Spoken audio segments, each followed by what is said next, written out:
The president and president-elect met for the first time ever. Oklahoma Latino students worry about their future and saw that evidence that the state's oil and gas industry is coming back. OU Nightly starts now. Whoa, the script, the prompt is off.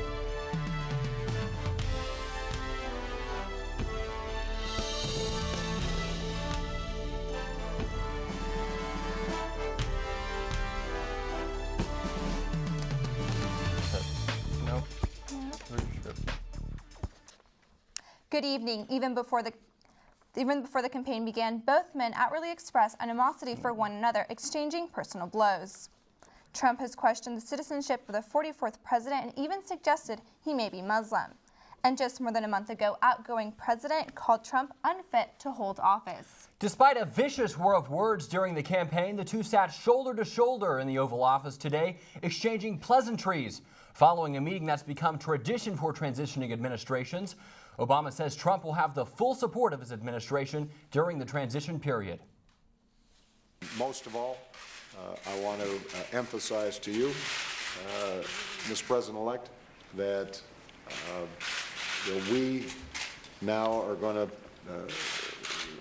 want to do everything we can to help you succeed, because if you succeed, then the country succeeds. Trump said what was meant to be a brief meet and greet turned into a 90-minute conversation.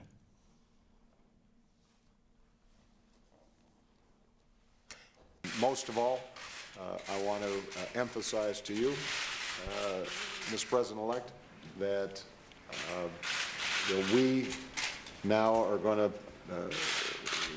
want to do everything we can to help you succeed, because if you succeed, then the country succeeds. During the meeting, soon-to-be First Lady Melania Trump had tea with Michelle Obama. And while Trump's victory has ignited uproar in some, it's striking fear in others, specifically OU's undocumented students protected by President Obama's DACA policy. DACA stands for Deferred Action for Childhood Arrivals. It grants a work permit to students who came to the United States before they were 16 and shields them from deportation. Some of these students met Wednesday with OU advisors to inform them of their situation. Vanessa Mraz says when her family found out that Trump will be president, they cried together, and her parents apologized to her for bringing her here. They apologized for doing that for me. They apologized for making my life a million times easier than it was for them, and that hurts. That hurts that we have a president that is okay with people mourning, because that's what a lot of the population is doing right now, is mourning.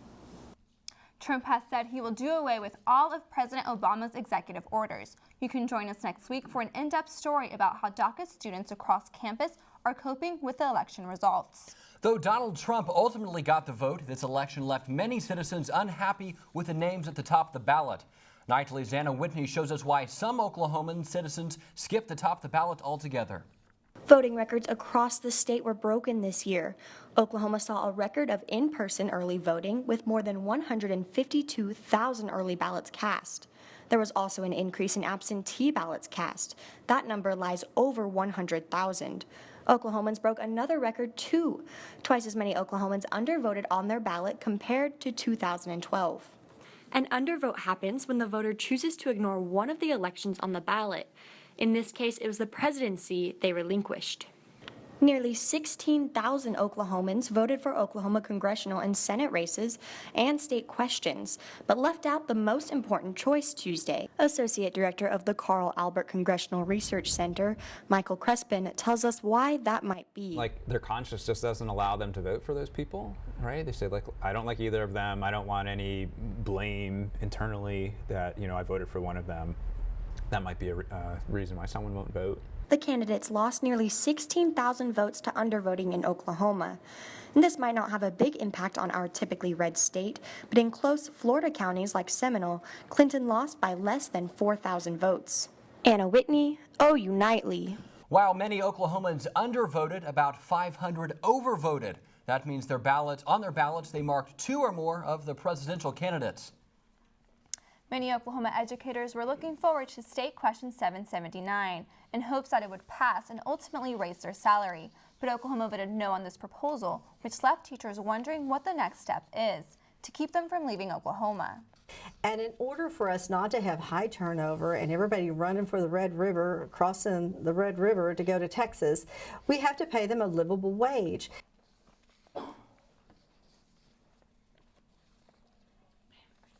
Ginger Tinney, Professional Oklahoma Educators Executive Director, says their organization is working with senators to get a bill passed for a teacher's pay increase. She says they're in the process of working out the details of how much it will increase, when it will start, and how it will be paid for.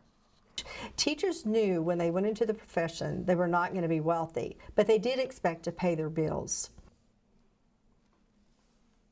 Tinney says they have very high hopes for the bill, but it won't formally get started until session starts the first Monday in February. Oklahomans voted in record numbers compared to in 2008. 67.3% of these 67.3% of these states' registered voters turned out to the polls. Early votes and absentee ballots surpassed 2008 and 2012 numbers.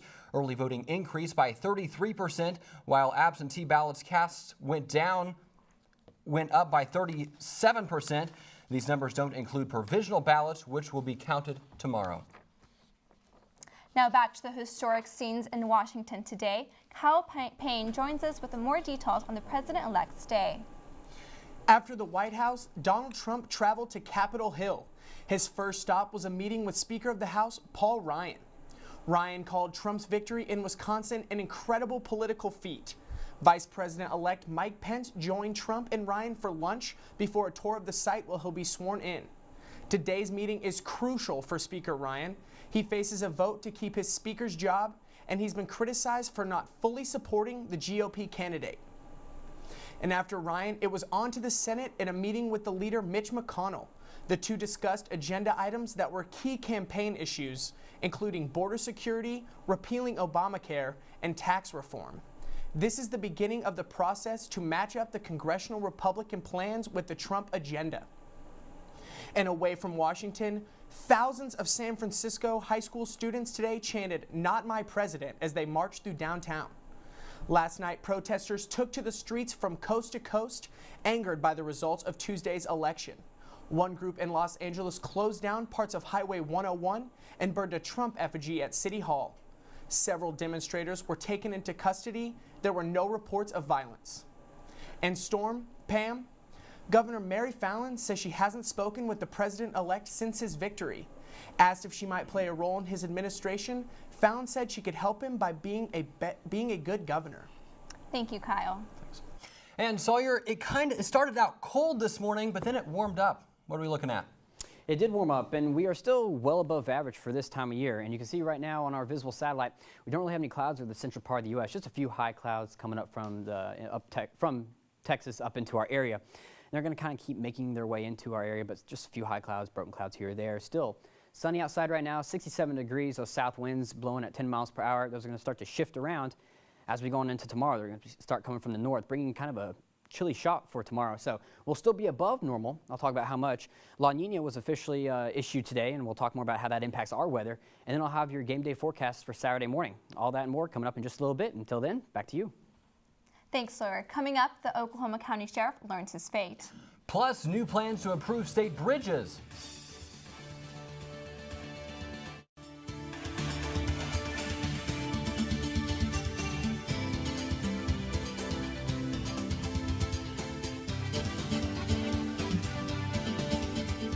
The Oklahoma County Board of Commissioners voted to further investigate Sheriff John Wetzel. The fate of the newly re-elected law officer hung in balance as the board decided whether to fire him following allegations of fiscal mismanagement in his department. And detectives in Cleveland County are investigating a shooting. At 12:45 a.m., dispatchers were called to a shooting near Noble. When deputies arrived, they found a 25-year-old man shot in the neck. The victim's condition is unknown. Anyone with information is urged to call Crime Stoppers. And Sammi Steele joins us now with some not-so-sweet news in the health beat. Sammi? That's right, Storm. More bad news for soda drinkers. Adults who routinely drink sugary beverages have a 46% higher risk of developing prediabetes compared to those who avoid or rarely consume them. The research from Tufts University not only adds to the not-so-new news, people should avoid sugary drinks for the sake of their health. Flu season has picked up in Oklahoma. Earlier today, I spoke with the state health department on the increase in flu hospitalizations we've seen since last week. I asked if Oklahoma is seeing more cases of the flu this year than last year, but they said it's still too early in the season to tell. Come December or January, when hospitalization numbers tend to peak, they will have a better idea.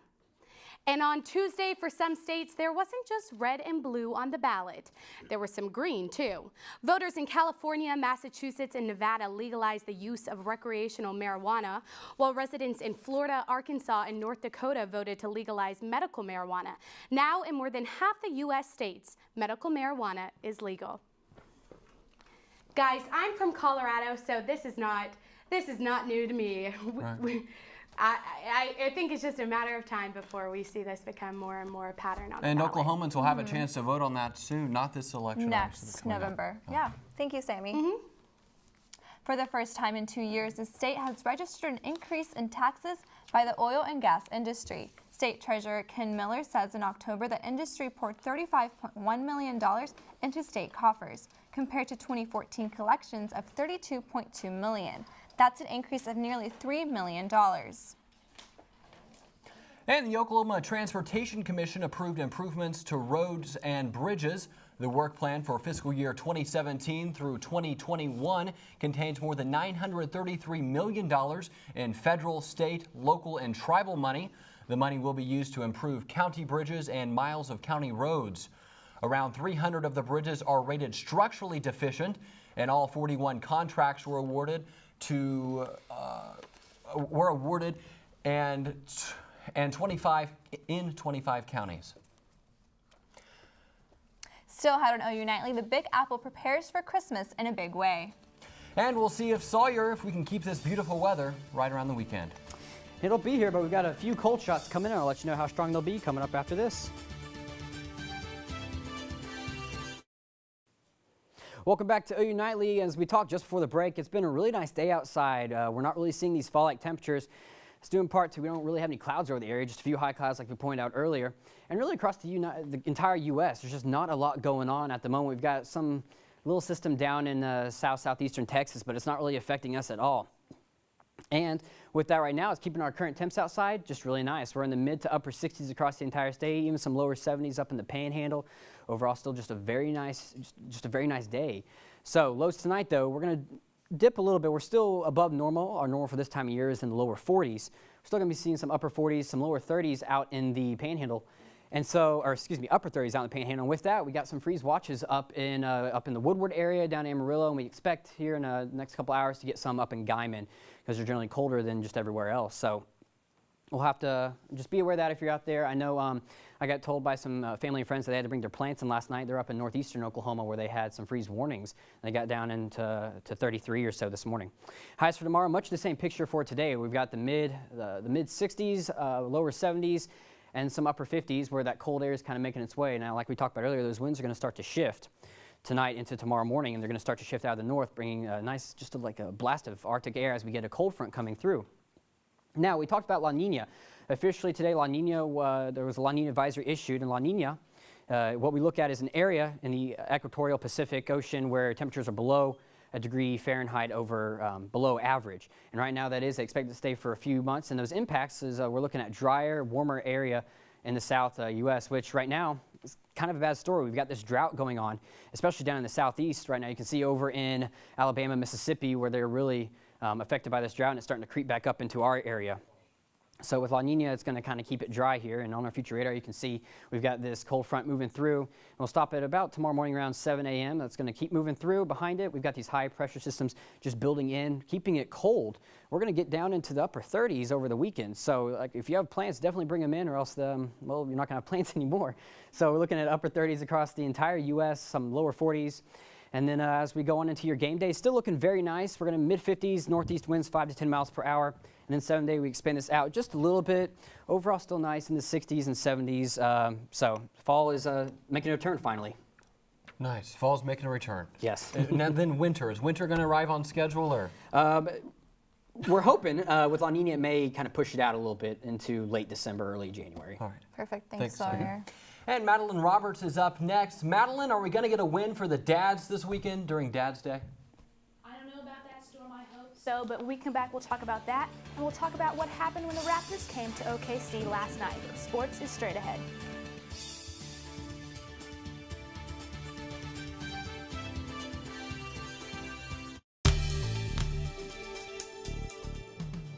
Welcome back. The Sooner matchup with Baylor is just 2 days away. OU will look to remain undefeated in the Big 12 with a win Saturday. Running back Samaje Perine, who has missed the past 3 games for the Sooners, is expected to play. Although the Sooners beat the Bears 44-34 in Waco last season, they know that they have to be disciplined on both sides of the ball to have success against an explosive Baylor team.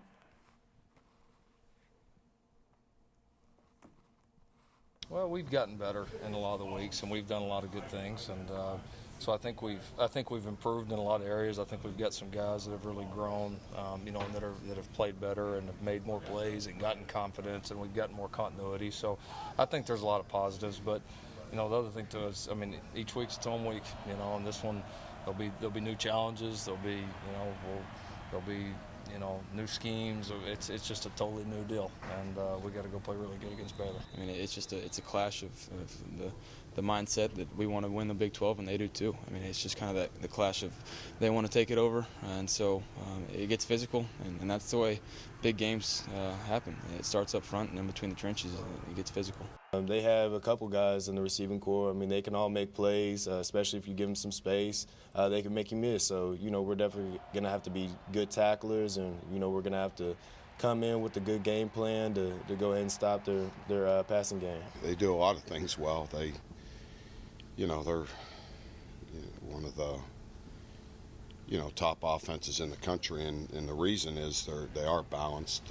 They like to run the football if you let them, and then you overcommit to the run. They have tremendous athletes out on the perimeter that can really stretch your defense, and great speed and great quarterbacks. So they got a lot of good pieces. The OKC Thunder lost their first home game of the season last night. DeMar DeRozan and the Toronto Raptors started the game off slowly, but thanks in part to a 42-point second quarter, they were able to overcome 36 points from Russell Westbrook to steal a win at the peak. The Thunder are now 6-2 on the season with a big game against the Clippers in OKC on Friday. And the Cleveland Cavaliers made a stop by the White House earlier today. President Barack Obama welcomed the reigning NBA champs and congratulated them for not only their basketball success, but for their positive impact on Cleveland's community. The president also thanked the often shirtless J.R. Smith for wearing his shirt to the White House. And a Golden State Warriors fan was getting her groove on last night. Bleacher Report tweeted the video this morning asking their followers whose mom this was. While Golden State was beating the Dallas Mavericks by 21 points, this mom was celebrating her team. Guys, I love to see that. Just fans celebrating their team and just having a good time at the games. No, I love it. I could totally see Storm dancing. Hey, whenever I have kids, they better watch out. Thanks, Madeline. Still to come on OU Nightly, we'll have another look at the evening planner for tonight. And also, Christmas cheer is headed to the Big Apple. Straight ahead on OU Nightly.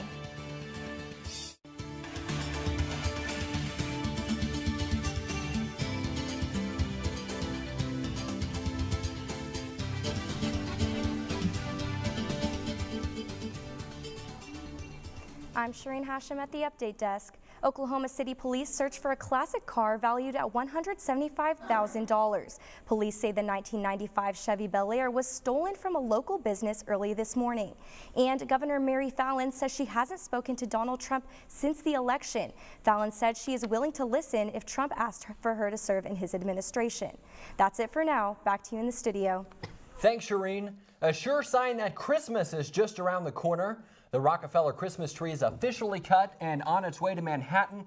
At 94 feet tall and with a branch spread of 56 feet, the tree is the second largest ever for the Rockefeller Center in New York City. The tree came from the Eichler family in the backyard of the Oneka, New York. All right, in their backyard, they found that tree. That's huge. Wow, big time for the tree. And perfect time to cut it too. Yeah, that's up in the Northeast, but they're still experiencing really nice weather for this time of year. Tonight, though, still once again we're going to be above normal. Partly cloudy skies, 57 by 8 p.m. and then by midnight we're in the lower 50s, and those winds will start to shift around out of the north as that cold front makes its way through tomorrow. But other than that, it still fall's kind of making its way back in, and like we talked about earlier, winter may be delayed a little bit, but we'll see it here soon enough. What do you think for the game? The game's going to look great. We're looking mid-50s, winds 5 to 10 miles per hour, and just a few high clouds here and there, so really nice. Thank you for watching our Unitely, brought to you by the Gaylord College of Journalism and Mass Communication. Good night. Good night.